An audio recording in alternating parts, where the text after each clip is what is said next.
ሰላም ጤና ይስጥልን። እንደተለመደው የሰዓቱ መረጃዎች ይዘን መጥተናል። መንግስት የመጨረሻው የሉና ስጋት ላይ መድረሱ ተሰምቷል። የእርስ በርስ ውጊያ ይብቃ በሚለው በሰራዊት ውስጥ የተቀሰቀሰው የተቃውሞ ማዕበል እና የቴዲ አፍሮ አዲስ ሙዚቃ የፈጠረው መነቃቃት አዲስ አበባን ስጋት ላይ ጥሏታል ተብሏል። በነ ክርስቲያን ታደለ ላይ የብሔራዊ መረጃ አገልግሎት አስደንጋጭ መረጃ ይፋ አድርጓል። ምንድነው እንመለከተዋለን። በሌላ መረጃ አዲስ አበባና አዳማ አስደንጋጭ በሆነ የሰራዊት አመፅ ተናውጠዋል ተብሏል። እኛ ገባ ነው ለሀገር እንጂ ለብልጽግና አይደለም ያሉ በሺ የሚቆጠር የመከላከያ ነው የፌዴራል ፖሊስ አባላት ወደ አደባባይ መውጣታቸው ተከትሎ መንግስት ከፍተኛ ድንጋጤ ውስጥ ገብቷል ተብሏል። ይህ በእንዲህ እንዳለ ህዝብ ተቃውሞ አስነስቶ ሊያስፈታቸው ይችላል የተባሉትና አቶ ክርስቲያን ታደለና ዮሐንስ ቧያለው ባዶ እግራቸው ያለምንም ቅድመ ማስጠንቀቂያ በከፍተኛ ጥበቃ ወደ ቃሊቲ መዛወራቸው ተሰምቷል። መንግስት በታንክ ወደሚጠብቀው ማጎሪያ ቤትም አስገብቷቸዋል ተብሏል። ከጀርባ የወጣው አስፈሪ ወታደራዊ ትዕይንት ምን ይመስላል እንመለከተዋለን። በኮማንድ ፖስት የሚመራው የአማራ ክልል መንግስት ሚሊሻን ወደ ኮሚሽን አሳድጊያለሁ ሲል ገልጿል። በአማራ ክልል ውስጥ መንግስት ብቻውን አይዋጋ ህዝቡ መሳሪያ ይዞ ፋኖን ይዋጋ የተባለበት አነጋጋሪ መግለጫ ሲወድቀት ማሳያ ነው። መረጃውን ሰምጣችሁ ሲጨርሱ በሀገሪቱ ላይ ስላለው ቀጣይ ዕጣ ፈንታ ያላችሁ እይታ ሙሉ በሙሉ ይቀየራል። መረጃውን ከወዲሁ ላይክ ሸር ማድረግ አብራችሁን ትቆዩ አክብሮት እየጋበዝን በቀጥታ ወደ መረጃው እናመራለን።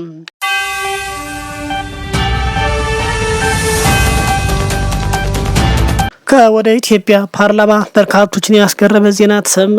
በርካቶች ጉድ ሳይሰማ መስከረም አይነጋ እንደሚሉት አበው ከ95% በላይ በብልጽግና አካባቢ ተሞልቶ የነበረው ፓርላማ ስልጣኑ አልቆ ከመበተኑ በፊት አንድ አነጋጋሪ ስብሰባ ማድረግ ተሰምቷል።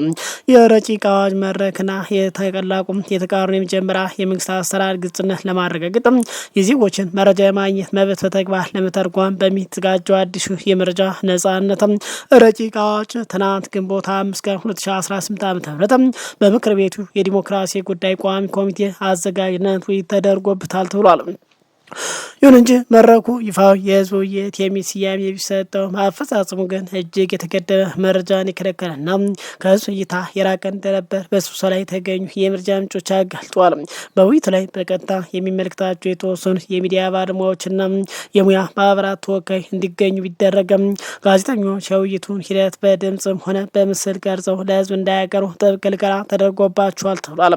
ባለሙያዎች በመድረኩ ላይ የተገኙት በታዳሚነት ብቻ እንጂ በጋዜጠኝነት ሙያቸው ዘገባ ለመስራት እንዳልሆነ የተነገራቸው ሲሆንም ከግል ማህበረሰብ ሚዲያዎች የኢቢኤስ ቴሌቪዥን ብቻ እንዲገኝ መደረጉም ታውቋል።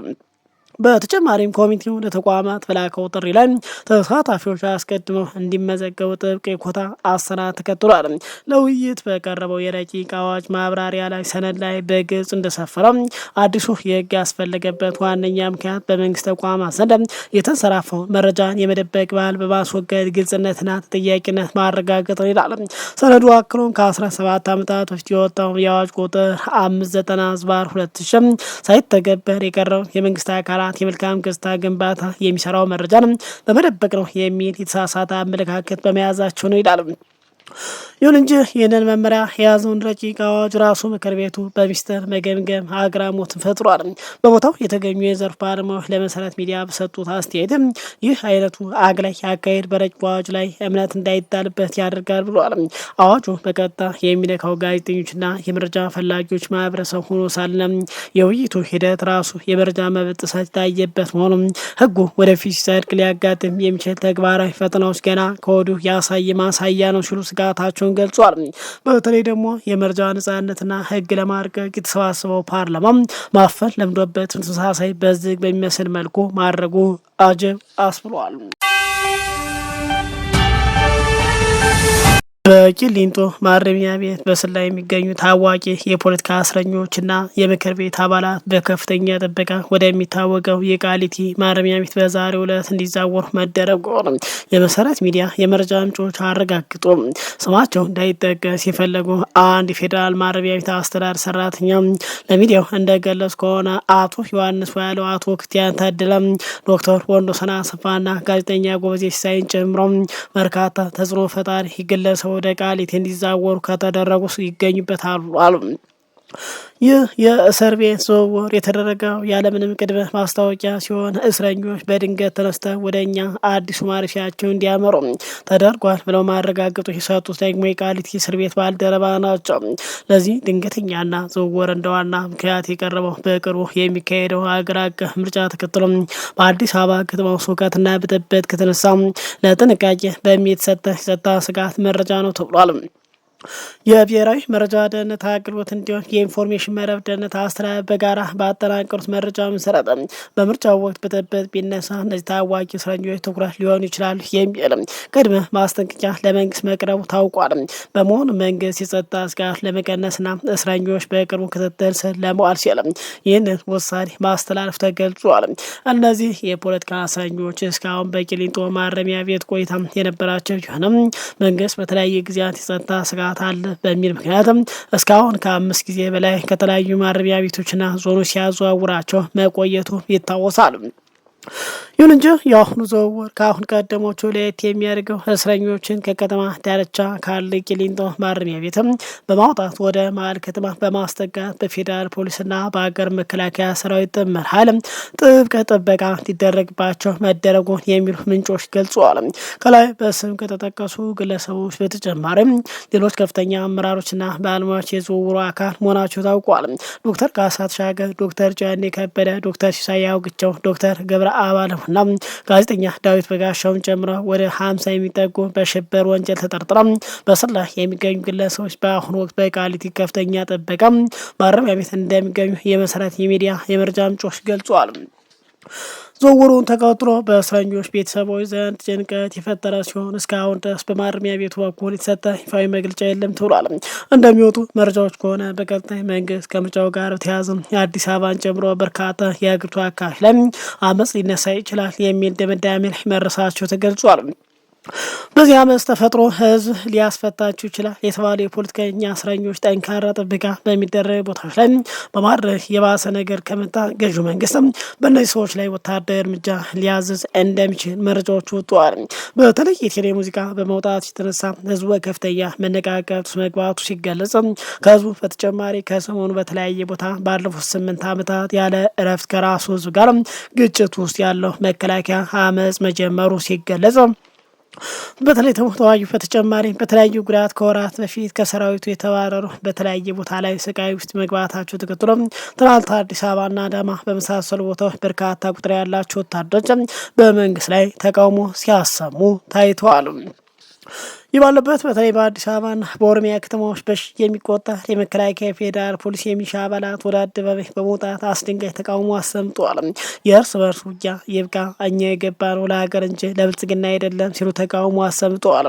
ትናንት በአዲስ አበባ በበርካታ የኦሮሚያ ክልል ከተሞች በሺ የሚቆጠር የመከላከያ ሰራዊት፣ የፌዴራል ፖሊስ፣ የክልል ፖሊስና የሚሊሻ አባላት ወደ አደባባይ በመውጣት በመንግስት ላይ ያተኮረ ጥብቅ የተቃውሞ ድምፅ አሰምተዋል ተብሏል። ይህ የጸጥታ ኃይሎች በጋራ ወደ አደባባይ በመውጣት ያደረጉት ሰልፍ በአይነቱ ለየት ያለና በርካታ ታዛቢዎችን ያስገረመ ክስተት ሆኗል ተብሏል። የተቃውሞ አስተባባሪዎችና የሰራዊቱ አባላት በሰልፉ ላይ በርካታ የፍትህና የመብት ጥያቄ አንስተዋል። ከአደባባይ ከተሰሙት ድምጾች መካከል ስትዘምቱ ቃል የተገባልን ቦታና ጥቅም ስጡን፣ በጋራ ህይወት ገብረናል፣ አካላችን ጎሏል፣ ፍትህ ይሰጠን ብሏል። እኛ መከላከያ ገባ ነው ለኢትዮጵያ ህዝብና ለሀገር ብለን ነው እንጂ ለብልጽግና ፓርቲ አይደለም፣ ፖለቲካን ፈጽሞ አይመለከተንም ብለዋል። ህዝብ ሆይ ፍረደን፣ ከጎናችን ቆም፣ የቤተሰቦቻችን መብት ይከበር፣ መብት ስንጠይቅ አታሳዶ፣ ማንም እንዲነካን አንፈልግም፣ የእርስ በርስ ውጊያ ይብቃ፣ ከእኛ ተማሩ የሚሉ ጠንካራ መልእክቶች በሰፊው ተስተጋብተዋል። ይህ የጸጥታ አካላት የተቃውሞ ሰልፍ የተሰማው ከዚህ ቀደም በተመሳሳይ መልኩም በመላው ሀገሪቱ የሚገኝ የጤና ባለሙያ ራበን፣ መብታችን ይከበር በማለትም ሰፊ የተቃውሞ ሰልፎች ማድረጋቸው በሚታወስበት ወቅት ነው። እነዚህ ተደራራቢ የማህበራዊ ኢኮኖሚያዊ ጥያቄ በሀገሪቱ የፖለቲካ ምህዳር ላይ ተጨማሪ ጫና እየፈጠሩ መሆናቸው ተንታኞች ገልጸዋል። ይሁሉ ተደማምሮ በዘንድሮ ሀገራዊ ምርጫ ላይ ነገሮች እጅግ ሊከብዱ እንደሚችሉም መንግስት ገምግሟል ተብሏል።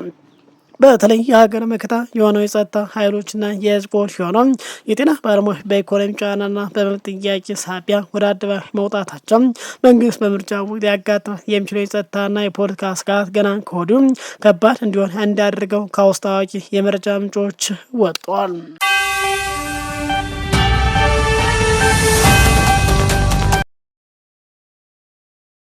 ሌላው እንግዲህ ባለፈው 3 ዓመታት በአማራ ክልል ያለው ጦርነት ተባብሶ በቀጠለበት ሰዓት የአማራ ክልል መንግስት በተለይ ደግሞ በቀዳሚነት እየተዋጋና በርካታ መስዋዕትነት እየከፈለ ያለው በሚኒሻ ኮሚሽን አድርጌዋለሁ ሲል ገልጿል።